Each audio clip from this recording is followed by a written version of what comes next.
ركز معايا الدقيقة دي عشان هوريك شوية إحصائيات هتفهمك حاجة فعلا هتفرق معاك. لما نيجي نبص على أكتر نقلة الأبيض بيلعبها في الأول وهي نقلة الإي 4، ونبص على أكتر النقلات شيوعا ضد نقلة الإي 4، هتلاقي إن أكتر نقلة بتتلعب هي نقلة الإي 5.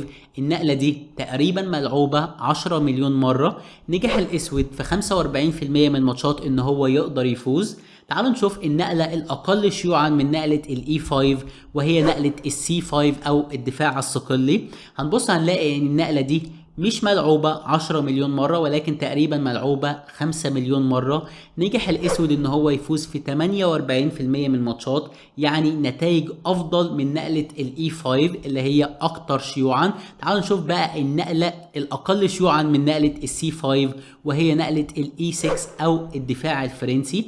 هتبص هتلاقي إن النقلة دي مش ملعوبة 10 أو 5 مليون مرة ولكن ملعوبة 2.5 مليون مرة. النقلة دي على قد ما هي مش ملعوبة كتير ولكن برضو عاملة نتائج قوية جدا زي الدفاع الصقلي. تعال نتعلم مع بعض الدفاع الفرنسي اللي هيخليك تعمل افضل نتائج وفي نفس الوقت مش محتاج تحفظ كم كبير زي الدفاع الصقلي، وبرضه في نفس الوقت خصمك مش متعود على الافتتاح ده لانه مش بيتلعب له كتير. الفيديو هتلاقيه متقسم فتلاقي الدنيا سهله خالص. كل اللي عليك تعمله دلوقتي انك تنزل تعمل اشتراك، لان في اللحظه اللي انت بتتابعني فيها في 63% من اللي بيتابعوا القناه مش عاملين اشتراك. اشتراكك في القناه دعم كبير لينا. تعال نبدا على طول بايه اللي هناخده في الفيديو بعد نقله الاي 4 انا بلعب نقله الاي 6 الدفاع الفرنسي، وفي الموقف الابيض عنده حل من اتنين، يا اما يلعب نقله الدي 3 يا اما يلعب نقله الدي 4. لو خصمي في الموقف لعب نقله الدي 3 انا برضو بلعب نقله الدي 5. بنخش في حاجه اسمها هجوم الملك الهندي، هنتكلم عليها في فصل مستقل، ولكن تعالوا نبدا بنقله الدي 4. بعد نقله الدي 4 انا بلعب نقله الدي 5. في الموقف ده الابيض تقريبا عنده 4 ردود. هنا انا زحت البيدق، طالب ان انا اكل بيدق في بيدق. عندك 4 تفريعات تقريبا تدافع بيهم عن البيدق بتاعك. اول تفريع هو ببساطه ان انا ازيح البيدق، باخد مساحه اكتر في مركز الرقعه وبخلص من البيدق المتهدد بتاعي. تفريع اسمه الازاحه او ادفانس فاريشن، هنتكلم عليه في اول فصل. اما في الفصل اللي بعده هنتكلم لو خصمي يفكر ان هو يخلص من البيدق المتهدد ان هو ياكل بيدق في بيدق عشان ما يخسرش وقت وبعد كده يحاول ان هو يكمل انتشار بسرعه. ده هنتكلم عليه في الفصل اللي بعده. اما في الفصل الثالث هنتكلم لو خصمي فكر ان هو يكمل انتشار بشكل طبيعي ان هو يلعب نايت سي 3، ينتشر بالحصان بتاعه عادي حامي البيدق وكده هو ما عندوش اي مشكله. ده هنتكلم عليه في الفصل اللي بعده. اما في اخر فصل هنتكلم لو خصمي فكر ان هو يلعب بيشوب دي 3 ويدافع عن البيدق بتاعه بالفيل. تفريع مش بيتكرر كتير ولكن عايزين نحفظ كل التفريعات ضد الدفاع الفرنسي عشان نبقى مستعدين على اكمل وجه. تعال نبدا باول فصل لما خصم يلعب نقله الاي 5 او الادفانس فاريشن. فكره نقله الاي 5 هو عايز حاجتين. الحاجه الاولانيه ان هو بياخد مساحه في جناح الملك، هو معاه بيدق واصل للصف الخامس وانا بس معايا بيدق في الصف السادس، فبالتالي هو معاه مساحه كبيره في جناح الملك. الحاجه الثانيه ودي العيب الاساسي في نقله الاي 6 او الدفاع الفرنسي ان هو لما زاح البيدق ثبت شكل البيادق، فبالتالي الفيل بتاعي بقى فيل سيء، وده هيخلينا نفهم الخطه بتاعه الاسود في الموقف هنا مبدئيا انا بلعب سي 5. لما الاقي خصمي معاه مركز رقعه قوي زي كده مهم جدا انك على طول تهاجم على مركز الرقعه. نقله السي 5 نقله مهمه. هيلعب سي 3 بيدعم مركز الرقعه بتاعه لان هو عايز يحافظ على المركز القوي بلعب نايت اي 7 نقله مهمه جدا. مش بلعب نايت سي 6، لا انا بلعب نايت اي 7. مشكله نقله النايت اي 7 ان انا سايب البيدق ببلاش، ولكن ابسط حاجه لو اكل بيدق في بيدق ممكن افكر ان انا انط بالحصان هنا ضاغط على البيدق وفي نفس الوقت ضاغط على البيدق بسترد البيدق مباشره، او ان انا انط بالحصان من هنا طالب البيدق وكمان طالب البيدق، فبالتالي برضو بسترد البيدق مباشرة. فإذا هو مش بياكل بيدق في بيدق، هو بيكمل انتشار عادي. وهنا أنا بلعب نايت اي 6 نايت اي سي 6. مهم جدا انكم تحفظوا المناوره دي ان انا بلف بحصان الملك وبوصل بيه لمربع السي 6. دلوقتي انا بدات ان انا اضغط على مركز الرقعة. في الموقف ده الابيض ممكن يفكر في حاجة من اتنين. الحاجة الاولانية حاجة طبيعية جدا ان هو يلعب بيشوب دي 3 بيكمل انتشار عادي، عايز يبيت وبعد كده يكمل انتشار بباقي القطع. في الموقف انا لفيت ليه الحصان مش الحصان لان هنا انا عايز حصاني واقف في مربع البي 8 لان هستخدمه في حاجة معينة، وهي ان انا بلعب بي 6. دلوقتي انا حصاني واقف هنا ضاغط على مركز الرقعة، وحصاني التاني اللي واقف في مربع البي 8 طالب ان انا العب بيشوب اي 6، بعدين اكسر فيل في فيل، وكده ما يبقاش عندي اي مشكله. كده خلاص انا المشاكل بتاعتي اتحلت. يعني مثلا لو فكر ان هو يبيت في الموقف خلاص انا بلعب بيشوب اي 6. مشكلتي الوحيده في الدفاع الفرنسي هي ان الفيل بتاعي شويه سيء، فهنا انا نجحت ان انا اكسر الفيل. خلاص باكل فيل في فيل، بكمل انتشار، بلعب بيشوب اي 7 ينتشر بالحصان ابيت. كده انا ما عنديش اي مشكله، بضغط على مركز الرقعه بتاعه وما عنديش اي مشكله. ولكن بعد نقله البيشوب دي 3 انا بلعب بي 6. في الموقف وهو ممكن يفكر ان هو يغلس عليا ويلعب كوين اي 2 بفكره ان هو يسيطر اكتر على مربع الاي 6 بدل ان هو يبيت، لا هيلعب كوين اي 2. في الموقف انا بكمل في نفس الفكره بتاعتي، انا عايز اكسر الفيل الابيض بتاعي، مهم جدا ان انا اكسر الفيل فبلعب A5. كده بيشوب A6 بقت خلاص متحضره، يعني هو لو بيت في الموقف بلعب بيشوب A6 والدور بتاعي كويس جدا. اما لو فكر في الموقف ان هو يلعب A4 بفكره ان انا لما بلعب بيشوب A6 يحاول ان هو يجيلي بالفيل من هنا، بفكره اني لو كلت فيل في فيل ممكن ياكل بالبيدق ويغلس عليا. في الموقف انا الاول بلعب بيدق في بيدق، ممكن برضو افكر ان انا العب بيشوب A6 وما كسرش فيل في فيل على طول، او ان انا اكل بيدق في بيدق في الموقف بفكره ان هو لما بياكل بالبيدق عشان يحافظ على المركز القوي، ساعتها انا بنط بالحصان طالب الفيل بتاعه. الفيل ملوش مربعات كتير، بتضطر انك تديني كش، وهنا انا بغطي وبعد شويه ممكن افكر ان انا اكسر فيل في فيل. حصاني واقف في مربع كويس جدا، بعد شويه ممكن انتشر بالحصان بتاعي، دوري برضو كويس جدا. فاذا نقله البيشوب دي 3 اللي هي النقله الطبيعيه في الموقف انا مش خايف منها. اما لو فكر في الموقف ان هو يلعب A3، فكره الاي 3 لازم تبقى فاهمها ان هو عايز يلعب بي 4 ويحاول يخليك تاخد اكشن، او انك انت تتصرف في البدأ وما تسيبش البدأ مرخم عليه، طالب طول الوقت ان هو ياكل بدأ في بدأ، فهو عايز يلعب بي 4. يقول لك هات البيدق بتاعك، اكلت كده او كلت كده. يعني مثلا لو لعبت اي حاجه مثلا زي بيشوب اي 7 هيلعب بي 4 طالب البيدق. طبعا لو زحت البيدق خلاص انت كده ريحته، المركز بقى قوي جدا. اما في الموقف لو فكرت انك تاكل هنا او هنا، خلاص انا باكل بالبيدق، مركز الرقعه ما فيهوش اي مشاكل، البيدقين دول مديني مساحه في جناح الوزير. فبالتالي لما خصمي يلعب نقله الاي 3 لازم ابقى فاهم ان هو مهدد ان هو يلعب نقله البي 4. فهنا انا بلعب له نقله الاي 5 لسببين. السبب الاول ان انا بمنع له نقله البي 4، والسبب الثاني ان انا بعد شويه كده بضطر ان انا العب نقله الاي 5 عشان احمي الفيل بتاعي في مربع الاي 6 زي ما حصل من شويه. في الموقف لو فكر ان هو يكمل انتشار عادي يلعب بيشوب دي 3، بلعب نفس الكلام بي 6 واحاول ان انا اكسر الفيل.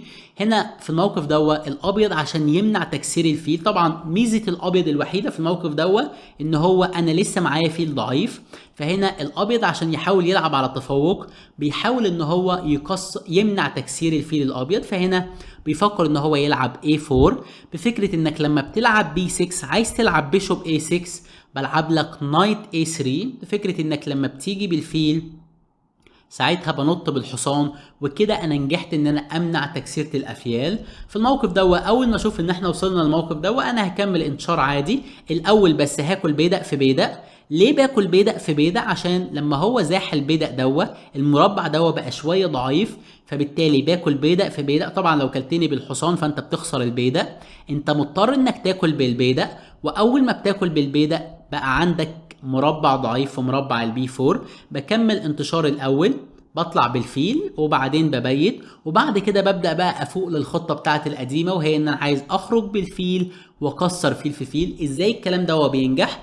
هو مثلا بيلعب بيشوب اي 2 بيحاول ان هو يكمل انتشار، باجي بالفيل، نفسي ان هو يمشي بالحصان عشان اكسر فيل في فيل، ولكن طبعا مش هيحصل الكلام ده وهو بيبيت. وهنا انا بلعب نايت A7، انا عايز اجبرك ان انا اكسر الفيلين في بعض. طبعا انا اتمنى انك تاكل حصان في حصان، اكل بالرخ تاكل فيل في حصان اكل بالحصان، كده انا ما عنديش اي مشكله، خلاص كل قطعه بقت نشطه. ولكن طبعا انت بتحاول تمنع الكلام ده وعلى قد ما تقدر. في الموقف ده وانت بتلعب مثلا بيشوب دي 2 او خصمك سوري بيلعب بيشوب دي 2، هنا انا بكمل ان انا بلعب كوين دي 7، مش باكل حصان في حصان لانه بياكل بالبيدق، وبرده مش باكل فيل في حصان لانه بياكل بالبيدق وبيسبب لي ان الحصانه بتاعتي مش عارفه تنتشر. لا، انا بلعب كوين دي 7 وبزود الضغط على الحصان بتاعه، هو مضطر ان هو يطلع بالوزير عشان يدافع اكتر عن الحصان. طبعا لو اكل حصان في حصان انت ريحتني، انت نفذت الخطه بتاعتي. فبيلعب كوين بي 3 بيحمي الحصان اكتر. هنا انا بنتشر بالحصان بفكره ان انا عايز انط بالحصان، هنا امنع حمايه الحصان، فبالتالي اجبره ان هو ياكل حصان في حصان، اكل بالرخ، ياكل فيل في فيل، اكل بالرخ، وكده حققت الخطه بتاعتي. فبيحاول يمنعني ان هو يلعب الرخ بتاعته في عمود السي بفكره ان انا لو نطيت بالحصان الفكره القديمه ممكن ينزل لي بالرخ في الصف السابع. فبالتالي الاول باجي بالرخ بسيطر على مربع السي 7، طالب برضو ان انا انط بالحصان. هنا خلاص مفيش حل ان هو يمنع الفكره دي، يمشي بالفيل، بنط بالحصان، كده انا منعت الحمايه بتاعت الوزير للحصان. دلوقتي انا طالب ان انا اكل حصان في حصان، ياكل بالبيدق، اكل كمان فيل في بيدق، ولو اكل حصان في حصان ببساطه انا باكل بالرخ ما عنديش مشكله. وفي الموقف ده ولو فكر ان هو ياكل رخ في رخ، هنا انا مضطر ان انا اكل بالفيل مش بالرخ. لو فكرت ان انا اكل بالرخ، مشكله النقله دي ان هنا عنده نقله تكتيكيه لان الفيل مش محمي، بينط بالحصان، بياكل الاول فيل في حصان سوري، بعد ما باكل بالفيل بينط بالحصان. هو اكل الاول القطعه اللي حاميه الفيل بتاعي، وبعدين بينط بالحصان طالب الرخ بتاعتي وكمان طالب الفيل. ولكن بعد نقله رخ في رخ، هنا انا مش باكل بالرخ ولكن ببساطه انا باكل بالفيل. بعد شويه بحاول ان انا اطلع تاني بالفيل واضغط نفس الكلام على الحصان بتاعه. فبالتالي الموقف ده الدور متعادل. تعال نخش على التفريع اللي بعده. هنا الابيض بيلعب اول نقله اي 4، بلعب اي 6 الدفاع الفرنسي، بيلعب دي 4 بلعب دي 5. في الموقف ده الابيض بياكل بيدق في بيدق، اكستشينج فاريشن او تفريع التكسير، انا باكل بالبيدق. وهنا في قاعده مهمه جدا، خلي بالك هو لما اكل بيدق في بيدق وانت اكلت بالبيدق تقريبا دخلته في شكل سيمتري او ان البيادق متشابهه تماما. الموقف ده بيميل شويه للتعادل، انا بلعب بالاسود ولكن انا مش عايز اتعادل، فهدفي في التفريع ده ان انا احاول ان انا اكسر السيمتريه دي. يعني لما خصمي يلعب اي حاجه احاول ان انا العب عكسه. يعني مثلا في الموقف ده لو لعب نايت سي 3 بينتشر بالحصان ضاغط على البيدق، ما العبش زيه والعب نايت سي 6، لا بلعب سي 6، بحاول اني شويه البيادق بتاعتي يختلفوا عن منظر البيادق بتاعه. في الموقف ده بيكمل انتشار، بيلعب بيشوب دي 3 بلعب بيشوب دي 6. طبعا هنا مش هكسر السيمتريه والعب الفيل في 2، لا الفيل اقوى مكان ليه مربع الدي 6. في الموقف ده لو فكر ان هو ينتشر بالحصان في المربع الطبيعي مربع الاف 3، فانا باجي بالفيل في مربع الجي 5. دي نقله برضو مهمه جدا، ليه؟ لاني لما بخرج بالفيل في 5 انا طالب في وقت من الاوقات ان انا ممكن افكر ان انا اكسر فيل في حصان، فبالتالي الشكل خلاص ما بقاش سيمتري، بقى انا معايا حصان وهو معاه فيل، فبالتالي الشكل ما بقاش متشابه تماما، فانا عندي فرص مكسب وخصمي كمان عنده فرص مكسب. ولو فكر في الموقف ده خصمي ان هو هينتشر بالحصان مش في الاف 3 ولكن في الاي 2، ساعتها انا بلعب طبعا نايت اي 2، مش بس مانع نقله البيشوب جي 4 ولكن كمان بيحضر نقلة البيشوب اف 4 ويكسر الفيل القوي بتاعي. في الموقف ده انا بلعب كوين اف 6 نقلة مهمة، بمنع له نقلة البيشوب اف 4 وبحضر بنفسي ان انا العب بنفسي نقلة البيشوب اف 5 واكسر الفيل القوي بتاعه. بيشوب اي 3 طبعا خلاص الفيل مش بينتشر هنا، ما ينفعش لإلا هاكل مرتين بالفيل وبالوزير، فبالتالي بيلعب بيشوب اي 3 وهنا انا بلعب بيشوب اف 5 اكسر الفيل بتاعه. وطبعا دور الاسود كويس في الموقف ده لو فكر ان هو يلعب نقله النايت سي 3. اما لو فكر في الموقف ده ان هو يلعب نايت اف 3 ينتشر بالحصان الثاني، كده هو سمح لي ان انا اخرج بالفيل واحاول ان انا اكسر فيل في حصان ونخلص من قصه السيمتريه او ان القطع كلها متشابهه. بلعب فعلا في الموقف ده بيشوب جي 4 بيلعب اتش 3. بيقول لي انت جاي هنا ايه؟ انت جاي عايز تكسر فيل في حصان؟ الاجابه انا عايز اكسر فيل في حصان، ولكن مش هكسر فيل في حصان على طول، لا انا هرجع بالفيل كده كده الفيل هيفضل رابط، هيفضل يعمل لك ازعاج، وفي اي وقت انا عندي ان انا اكل فيل في حصان. ويوم ما تفكر انك تلعب جي 4 انا ما عنديش اي مشكله خالص، انا بمشي بالفيل والبيادق بتاعه جناح الملك بقت ضعيفه جدا، ممكن افكر ان انا العب لك اتش 5 واضعفها لك اكتر. فبالتالي انا بكسر فيل في حصان بس مش دلوقتي. بيلعب مثلا كوين اي 2 كش ملك، طبعا لو فكر ان هو يكمل انتشار فانا برضو بكمل انتشار، وفي وقت من الاوقات ممكن اكسر فيه الحصان ودوري كويس جدا. اما لو فكر ان هو يدي لي كش ملك فانا بغطي بالوزير زيه. يلعب بيشوب اي 3، بلعب هنا الحصان في مربع السي 6، ضاغط اكتر على البيدق. خلي بالكم ان الفيل حامل بيدق والحصان حامل بيدق، ولكن الحصان مربوط، في اي وقت من الاوقات ممكن اكل فيل في حصان. يعني دلوقتي انا مهدد فيل في حصان، لو كلت بالوزير ممكن افكر ان انا اكل حصان في بيدق، لاني ساعتها الفيل هيبقى مربوط، فبالتالي بعد فيل في حصان طبعا بتضطر انك تاكل بالبيدق وده مش كويس طبعا. فهنا في الموقف دوت الابيض لعب نايت سي 3، بيضغط برضو على البيدق بفكره انك لو فكرت انك تاكل البيدق فالبيدق بتاع مربع الدي 5 مش محمي. في الموقف دوت انا ببيت طويل، شايفين قد ايه ان انا بحاول اهرب من السيمتريه، ان انا اخلي القطع بتاعتي مش متشابهه خالص بالقطع بتاعته. ابيت طويل، حميت البيدق، ضاغط ان انا اكل فيل في حصان بعدين حصان في بيدق، بيبيت بيحمي نفس البيدق.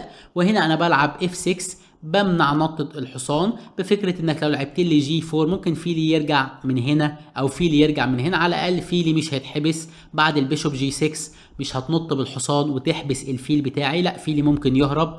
بعد شوية ممكن امشي بالوزير واكمل انتشار بالقطع بتاعتي ودور الاسود كويس. فاذا نقلة النايت اف 3 ونقلة النايت سي 3 احنا شفناهم. تعالوا نشوف لو فكر خصمي في الموقف ده ان هو يلعب سي 4 ويهاجم على مركز الرقعة على طول. خلاص في الموقف ده ما بقاش فيه سيمترية، غالبا البيدق ده هيتكسر مع البيدق ده، وهنوصل لشكل اسمه الاي كيو بي او بيدق الوزير المعزول. بالمناسبة انا عامل كورس كامل عن كل اشكال البيادق اسمه 36 خطة شطرنج للفوز بسهولة. الكورس ده حاليا لسه عليه خصم 25% لاول 15 مشترك في الكورس، هسيب لك رابط الكورس في اول كومنت.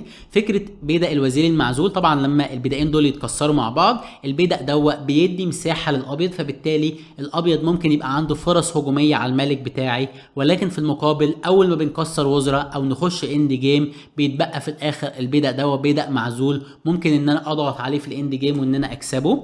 في الموقف ده انا بكمل انتشار عادي، انا بلعب نايت اف 6، بحمي البيدق بتاعي اكتر، ينتشر بالحصان، ضاغط على البيدق ولكن حتى الان البيدق محمي، فبلعب بيشوب اي 7، ينتشر بالحصان، ببيت. واول ما خصمي على طول يلعب بيشوب اي 2، ان كانت النقله دي او النقله اللي فاتت قبل ما ينتشر بالحصان، اول ما اشوفه على طول انتشر بالفيل اروح واكل بيدق في بيدق.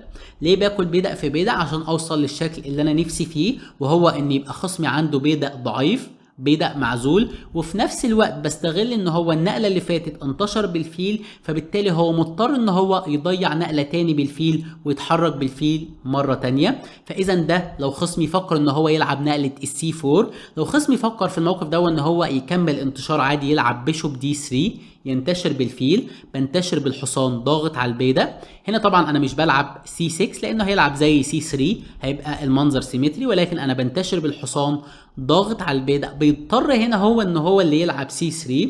بكمل انتشار بلعب بيشوب دي 6، وهنا زي ما قلت لكم لو فكر ان هو ينتشر بالحصان انا مش عايز الشكل سيمتري، فبالتالي بخرج بالفيل طالب ان انا في وقت من الاوقات اكسر فيل في حصان وتبقى القطع مش متشابهه. ولو فكر ان هو ينتشر بالحصان من مربع الاي 2 طالب ان هو يلعب بيشوب اف 4 ويكسر الفيل بتاعي، ساعتها انا بلعب كوين اف 6 بسببين. السبب الاول امنع تكسيره الفيل بتاعه، والسبب الثاني احضر تكسيره الفيل بتاعي. هيلعب في الموقف نايت دي 2، هنتشر بالفيل، تعال نكسر فيل في فيل، ينتشر بالحصان نايت اف 3، بزيح البيدق عشان يبقى مانع نطة الحصان، وفي نفس الوقت الاهم ان هو مانع ان الفيل يجي ويهدد الوزير بتاعي. ولكن طبعا نقلة الاتش 6 بتسمح ان هو يجي بالفيل ويكسر الفيل بتاعي، ولكن في الموقف ده ببساطة باكل فيل في فيل. لو فكرت انك تاكل فيل في فيل زيي هنا في الموقف ده، لو انت مش عايز تحفظ كتير، انا ببساطه باكل وزير في فيل والنقله اللي بعديها بنتشر بالحصان والدور متعادل تماما. اما لو انت عايز تلعب على لعب هجومي ساعتها لا، انا همشي بالفيل بتاعي مهدد الفيل بتاعه وفي نفس الوقت طالب الحصان بتاعه، هيمشي بالفيل وهياكل بادئ، ولكن في المقابل انا باكل فيل في حصان، ببوظ لك البيادق وبعدين بكسب البيدق اللي انت كسبته. بتيجي بالرخ ضاغط على البيدق بتاعي، وهنا انا مش بحمي البيدق ولكن انا بلعب نايت اي 7، بنتشر بالحصان، سايب لك البيدق ببلاش. في الموقف لو فكرت انك تاكل رخ في بيدق، طبعا لو فكرت انك ما تاكلش رخ في بيدق فانا ببساطه ممكن افكر ان انا ابيت، ممكن افكر ان انا انتشر بالحصان هنا احمي البيدق اكتر، فبالتالي لو ما اكلتش البيدق انا دوري كويس. ولو فكرت انك تاكل البيدق فانت تقريبا بتخسر الدور. بنط بالحصان، طالب الرخ بتاعتك، تمشي بالرخ، بطلع بالملك بتيمبو. يعني ايه بتيمبو؟ يعني بكسب سرعة انتشار، مهدد الفيل بتاعك، فبتضطر انك تخسر نقلة انك تمشي بالفيل، وهنا نقلة قوية باجي بالرخ على طول في وش الملك. في الموقف هتبدأ تعاني من مشاكل ان ملكك مش مبيت. لو فكرت انك تمشي بالملك وتحاول انك تفك الرابطة، بلعب نقلة قوية وهي نقلة نايت اي 3.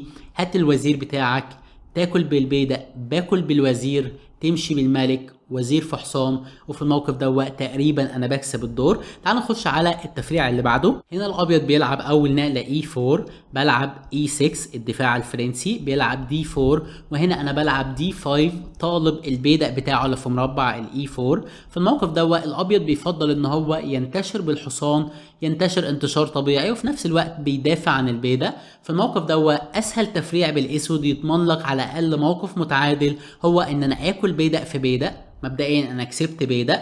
لو فكرت انك انت تاكل بالحصان، وده غالبا اللي هيحصل، في الموقف انا عايز اكمل انتشار بالحصان، بس مش بطلع بالحصان على طول لاني ممكن يفكر ان هو يجي يربط، او ابسط حاجه ممكن يفكر ان هو ياكل حصان في حصان، اضطر ان انا اكل بالوزير وانا مش عايز انتشر بالوزير في المربع اسهل حاجه في الموقف هي ان انا العب نايت دي 7 الاول، طالب ان انا النقله الجايه انط بالحصان واحاول ان انا اكسر الحصان بتاعه. ليه انا بفكر ان انا اعمل حاجه زي كده وان انا اكسر قطع؟ لان خلي بالكم شايفين الابيض معاه مساحه كبيره. لما نيجي نبص على الاربع مربعات بتوع مركز الرقعه هتلاقي ان الابيض محتل مربع او محتل مربعين من الاربع مربعات، وكمان مهدد مربع، ولكن في المقابل انا بالنسبه للاربع مربعات انا مش مهدد غير مربع واحد. فواضح جدا ان الاسود عنده مشكله في المساحه. ازاي اعالج المشكله دي؟ ببساطه ان انا اكسر قطع كتيره من اللي عندي، خصوصا القطع الخفيفه، عشان اقدر اتحرك بباقي القطع في المساحه الضيقه اللي عندي. فهنا انا بلعب نايت دي 7. لو فكر في الموقف ان هو يلعب جي 3، فكره الجي 3 ان هو مفيش مشكله انت عايز تنتشر بالحصان، انا ما عنديش اي مشكله، ولكن انا بحاول ان انا انتشر بالفيل من مربع الجي 2. الفيل في مربع الجي 2 هيعمل لك مشكله كبيره، لان انت هتبقى بين نارين، انت عايز تنتشر بالفيل وفي نفس الوقت انت مش عارف تنتشر بالفيل من هنا لاني ممكن يهدد الرخ بتاعتك. وفي نفس الوقت لو حاولت انك تلعب سي 6 عشان تحد من حركة الفيل هتبقى قفلت اكتر على الفيل بتاعك. فبالتالي بعد نقلة الجي 3 على طول لازم اعالج مشكلة الفيل الاول قبل ما اكسر القطع. بلعب في الموقف بي 6 على طول، طالب ان انا انتشر بالفيل بتاعي في وش الفيل بتاعه. هيلعب بيشوب جي 2، طالب انك انت لو نطيت بالحصان يبقى اهلا وسهلا، باكل حصان في حصان بكش، بعدين باكل الرخه بتاعتك. ولو فكرت انك تلعب بيشوب بي 7 فانا برضو ممكن افكر ان انا اديك كش ملك وبعدين اكل الفيل بتاعك، والفيل هيبقى قوي جدا، الفيل اللي في مربع الجي 2، يعني بعد ما برجع هيبقى الفيل قوي جدا. فبالتالي هنا انا بلعب روك بي 8، نقله غريبه شويه بس مهم جدا ان انا اعالج المشكله اللي عندي في الافتتاح وهي ان الفيل ضعيف. النقله اللي بعديها بحاول ان انا العب بيشوب بي 7، وبعد شويه بنتشر بالحصان وبكسر الحصان وكمان بكسر الفيل وما عنديش اي مشكله في الافتتاح.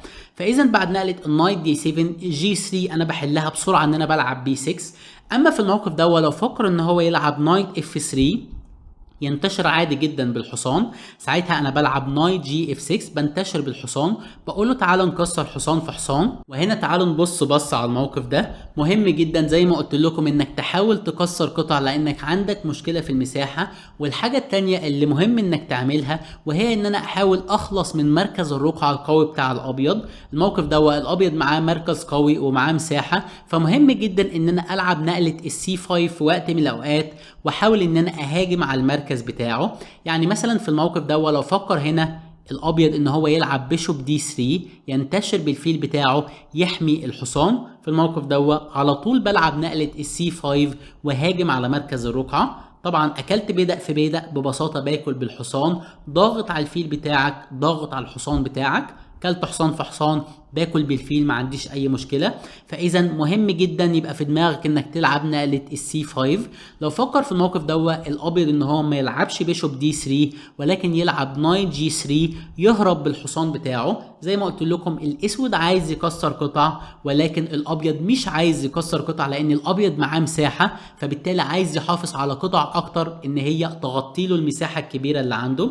ولكن هنا انا بلجأ للخطه الثانيه اللي انا قلت لكم عليها، ان انا بهاجم على مركز الرقعة. نقلة مهمة هي نقلة السي 5، بهاجم على المركز على طول وبحاول اخلص من المساحة اللي عند الابيض دي. هيلعب مثلا بيشوب اي 2 وهنا انا بلعب كوين سي 7. فكرة الكوين سي 7 ان انا بدعم الفيل بتاعي ان هو ينتشر. والحاجة التانية ان انا بلعب نقلة البي 6، طالب النقلة اللي بعديها العب بيشوب بي 7 وبعد كده العب بيشوب دي 6. ما عنديش اي مشكلة خالص بالاسود، كان عندي مشكلة شوية في المساحة ولكن بعد ما زحت البيدق وانتشرت بالقطع بتاعتي مبقاش عندي اي مشكلة. فاذا بعد نقلة النايت جي 3 مهم جدا ان انا العب برضو نقلة السي 5 وهاجم على مركز الرقعة. اما في الموقف لو فكر ان هو ياكل حصان في حصان فكده خلاص هو ريحني، هو كسر قطعة، فبالتالي بقى القطعة اللي عندي اقل اقدر اتحرك بيها بسهولة. والحاجة التانية مش هتنازل عن الخطة التانية وهي ان انا العب نقلة السي 5. يعني مثلا بعد نقلة البيشوب دي 3 برضو بلعب نقلة السي 5، بهاجم على مركز الرقعة، عايز اخلص من المساحة اللي عند الابيض. هيلعب مثلا في الموقف تبييت، باكل بيدق في بيدق. طبعا انا يبان ان انا كسبان بيدق ولكن طبعا مش كسبان بيدق لانه بياكل حصان في بيدق. ما بقدرش اكل طبعا وزير في حصان لإلا يديني كش ملك والنقله اللي بعديها ياكل الوزير بتاعي.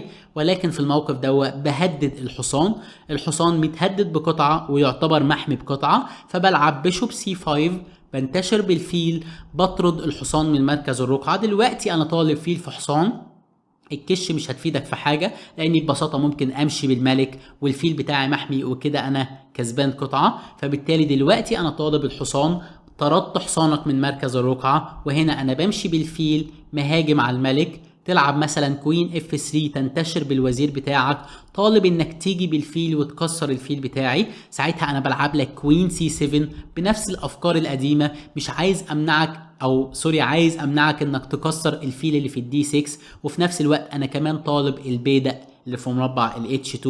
هتلعب مثلا H3 تدافع عن البيدق وهنا انا بلعب بيشوب دي 7. طبعا ما بقدرش العب بي 6 بيشوب بي 7 لاني بعد البي 6 بياكل الرخة بتاعتي، ولكن بلعب بيشوب دي 7، طالب العب بيشوب سي 6. الفيلين بقوا اقوياء جدا، الفيل اللي كان ضعيف بقى فيل قوي. دلوقتي انت مضطر دلوقتي انك تلعب نايت دي 4 عشان عايز تكسر الفيل لو وصل لمربع السي 6، وفي نفس الوقت طالب كمان انك تنط بالحصان هنا. ولكن انا بلعب A6 خلاص مانع نطة الحصان. الفيل مش فيل ضعيف ابدا، بسهولة جدا في وقت من الاوقات العب بيشوب C6، ولكن محتاج الاول ان انا اجي بالرخ عشان لو كلت اكل بالرخ على الاقل ما بقاش بوظت البيادق بتاعتي. طبعا انا مش مضطر ان انا العب كده دلوقتي، ممكن الفيل انتشر بيه في وقت من الاوقات ولكن خلاص الفيل ما بقاش فيل ضعيف. ولو فكرت انك تلعب مثلا روك E1 خلاص انا ببيت طويل، او في الموقف لو انت مش عايز تغامر ممكن تبيت قصير، ودور الاسود برضو كويس في الموقف تعال نخش على التفريع اللي بعده. هنا الابيض بيلعب E4 والاسود بيلعب E6 الدفاع الفرنسي، وهنا الابيض مش بيلعب نقلة الدي 4 ولكن بيلعب دي 3 هجوم الملك الهندي او كينجز انديان اتاك. بالمناسبة من اشهر اللعيبة العرب اللي بيلعبوا الكينجز انديان اتاك هو باسم امين بطل مصر وافريقيا. ميزة هجوم الملك الهندي ان هو تقريبا بيتلعب قدام اي افتتاح بالاسود. لو عايزيني اتكلم عنه بتفصيل اكتر ممكن تكتبوا لي في الكومنتات. بعد نقلة الدي 3 انا بكمل بنفس الفكرة ان انا بلعب دي 5 بهاجم على مركز الرقعة، وهنا انا ممكن اكون مهدد ان انا اكل بيدق في بيدق.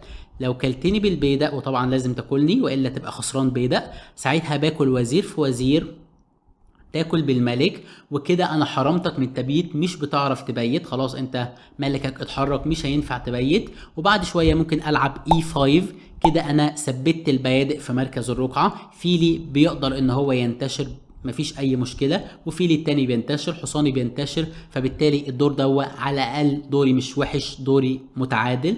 فاذا دلوقتي انا طالب بيدق في بيدق، فبالتالي انت مجبر انك تلعب نايت دي 2 بفكره انك تقطع الطريق بين الوزيرين. بعد ما باكل بيدق في بيدق ساعتها بتاكل بالبيدق، ما عنديش اوبشن ان انا اكسر وزراء. هنا انا بكمل انشار، بنتشر بالحصان بتاعي، وهنا هو بيلعب نايت اف 3، بيحضر بعد كده ان هو يلعب جي 3 وبيشوب جي 2. وفي الموقف ده نقله مهمه للاسود انه بيلعب في الموقف ده بي 6، بيحضر خروج الفيل بسرعه من مربع الاي 6 او من مربع البي 7.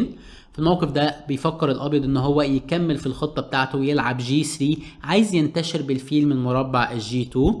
باكل بيدق في بيدق، وهنا انت لو فكرت انك تاكل بالحصان ممكن ارجع للفكره القديمه، وهي ببساطه ان انا اكل حصان في حصان، تاكل بالبيدق، بعدين ممكن افكر ان انا اكسر وزراء. ولو فكرت انك تاكل بالبيدق، شايفين بعد ما لعب نقله الجي 3 ساعتها اكلت بيدق في بيدق وفتحت له الوتر دوا.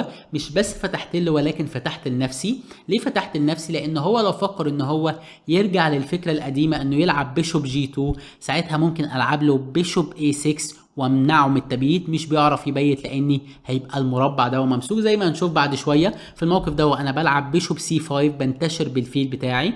لو لعبت بيشوب جي 2 بلعب بيشوب اي 6 وبمنعك من التبييت. وهي دي فكره ان انا في الوقت المناسب بعد نقله الجي 3 بدأ في بدأ وفتحت الوتر دوا. ومهم جدا ان انا اكون لاعب نقله البي 6 قبليها. فبالتالي بعد نقله البيشوب سي 5 الابيض عايز يكمل انتشار، فهنا ممكن يفكر ان هو يلعب بيشوب اي 2 او بيشوب دي 3 او بيشوب سي 4. ولكن افضل نقله هي انه الاول يديني كش ملك، وبعديها بعد ما العب مثلا سي 6 يرجع بالفيل، وكده يبقى قفل على الفيل بتاعي من مربع البي 7.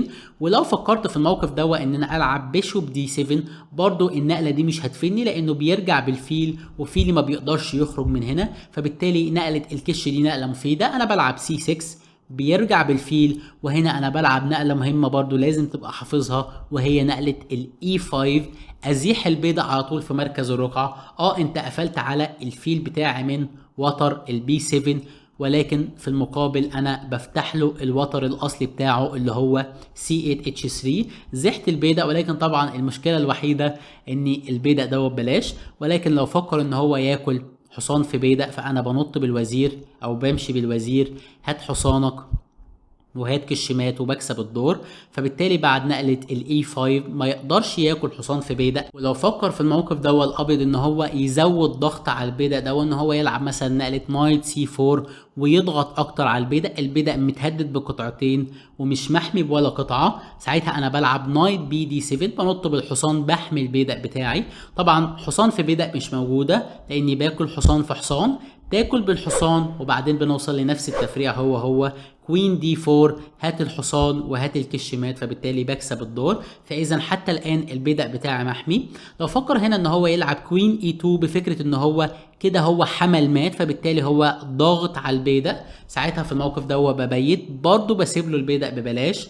لو فكرت انك انت تاكل حصان في بيدق في الموقف ده، ساعتها باكل حصان في حصان، تاكل بالحصان وبعديها بلعب روك اي 8، باجي طالب الحصان بتاعك وكمان ضاغط على البيدق. في الموقف ده معايا تعويض كافي عن البيدق ده، بالاضافه ان انا ممكن افكر ان انا اخرج بالفيل امنعك من التبييت، او ان انا اخرج بالفيل بعد شويه بعد ما تمشي بالحصان بتاعك وهدد الوزير بتاعك. فاذا معايا تعويض كافي عن البيدق.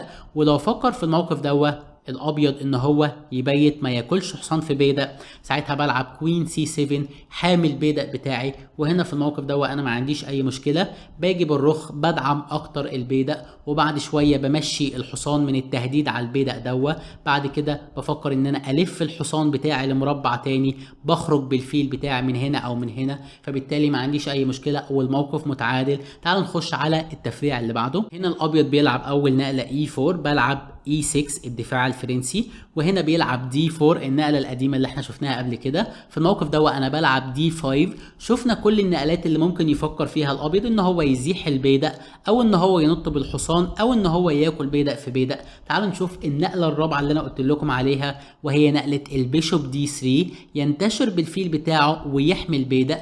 النقله دي مش افضل حاجه ليه؟ لاني باكل بيدق في بيدق، وطبعا نقله مش منتشره كتير. فكرتي طبعا ان انا دلوقتي باكل بيدق في بيدق، ولما تفكر انك تاكل بالفيل ساعتها بلعب نايت F6 وبكسب تيمبو على الفيل بتاعك. يعني ايه بكسب تيمبو؟ يعني بكسب سرعه انتشار، لان دلوقتي انا مهدد الفيل. لو فكرت انك تنتشر بالحصان، ابسط حاجه في الموقف ده ان انا اكل حصان في فيل، وكده انا بقى معايا فيلين مقابل انت معاك فيل وحصان، فبالتالي بقى معايا تفوق فيلين. فبالتالي في الموقف ده انت مضطر انك تخسر نقله بالفيل بتاعك. لو فكرت انك ترجع بالفيل لمربع الدي 3 ساعتها خلاص انا دوري بقى كويس. ليه دوري بقى كويس؟ لانك لما تيجي تقارن التفريع بالتفريعات اللي قبل كده هتلاقي ان الابيض خسر نقله ان هو طلع بالفيل ورجع تاني، فبالتالي اكيد دور الاسود بقى كويس.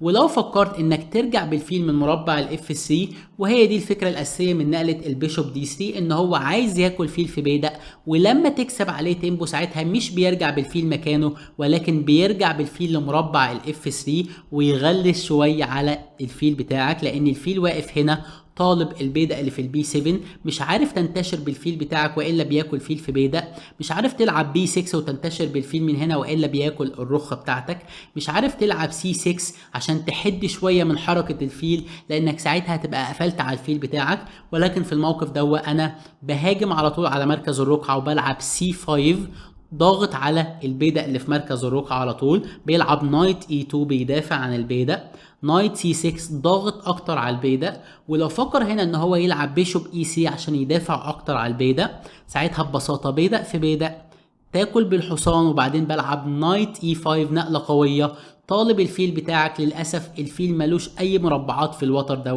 بتضطر اسفا انك ترجع بالفيل تاني لورا. وهنا بلعب بيشوب اي 7 وبيت، وبعدين انتشر بالفيل يا اما من دي 7 يا اما برضو العب بي 6 وبيشوب بي 7 ودور الاسود كويس جدا. لو انت وصلت لحد هنا اكتب لي في الكومنتات ان انت بطل من الابطال اللي تابعونا للنهايه. ولو انت عايز تتفرج على افتتاح شامل للابيض ضد اي دفاع بالاسود، ممكن تتفرج على الافتتاح اشوفكم على خير ان شاء الله. الى اللقاء.